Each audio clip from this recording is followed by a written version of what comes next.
തിരുവനന്തപുരത്ത് MDMA-യുമായി വിദേശ പൗരൻ പിടിയിൽ. നൈജീരിയൻ സ്വദേശിയാണ് പിടിയിലായത്.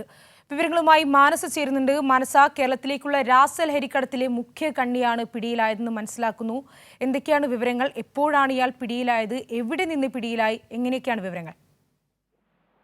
ശ്രീനിധി സൂചിപ്പിച്ചതുപോലെ തന്നെ കേരളത്തിലേക്കുള്ള രാസലഹരി കടത്തിലെ മുഖ്യ കണ്ണിയാണ് പിടികൂടിയത് എന്നതാണ് പോലീസിൽ നിന്നും ലഭിക്കുന്ന വിവരം. വഞ്ചിയൂർ പോലീസാണ് ബാംഗ്ലൂരിലെത്തി പ്രതിയെ പിടികൂടിയിരിക്കുന്നത്. കഴിഞ്ഞ ദിവസത്തോടെയാണ് ഇയാൾ പിടിയിലാകുന്നത് എന്നതാണ് ലഭിച്ചിരിക്കുന്ന വിവരം. അതിന്റെ അടിസ്ഥാനത്തിൽ ഈ പ്രതിയെ പിടികൂടി ഉടൻ തന്നെ തിരുവനന്തപുരത്തേക്ക് എത്തിക്കാനുള്ള ശ്രമത്തിലാണ്.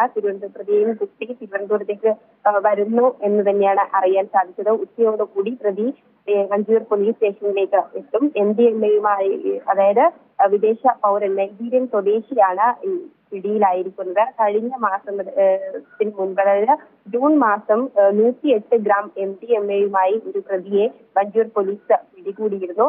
ഈ പ്രതിയിൽ നിന്നും ലഭിച്ച വിവരത്തിന്റെ അടിസ്ഥാനത്തിൽ നടത്തിയ അന്വേഷണത്തിലാണ് മുഖ്യ കണ്ണി പിടികൂടുന്നത്. ഈ പ്രതിയെ തിരക്കിയാണ് പോലീസ് ബാംഗ്ലൂരു വരെ എത്തിയത്. പ്രതിയിലേക്ക് ഉടൻ തന്നെ എത്തുന്ന രീതിയിലുള്ള അന്വേഷണമൊക്കെയും തന്നെയായിരുന്നു വഞ്ചിയൂർ പോലീസിന്റെ ഭാഗത്തു നിന്ന് ഉണ്ടായിട്ടുള്ളത്. അതോടുകൂടി കഴിഞ്ഞ ദിവസത്തോടുകൂടി ഈ പ്രതിയെ പിടികൂടുകയും നൈജീരിയൻ സ്വദേശിയായ പ്രതിയെയും കൂട്ടി തിരുവനന്തപുരത്തേക്ക് വഞ്ചിയൂർ പോലീസ് സ്റ്റേഷനിലേക്ക് പോലീസ് വരികയാണ്.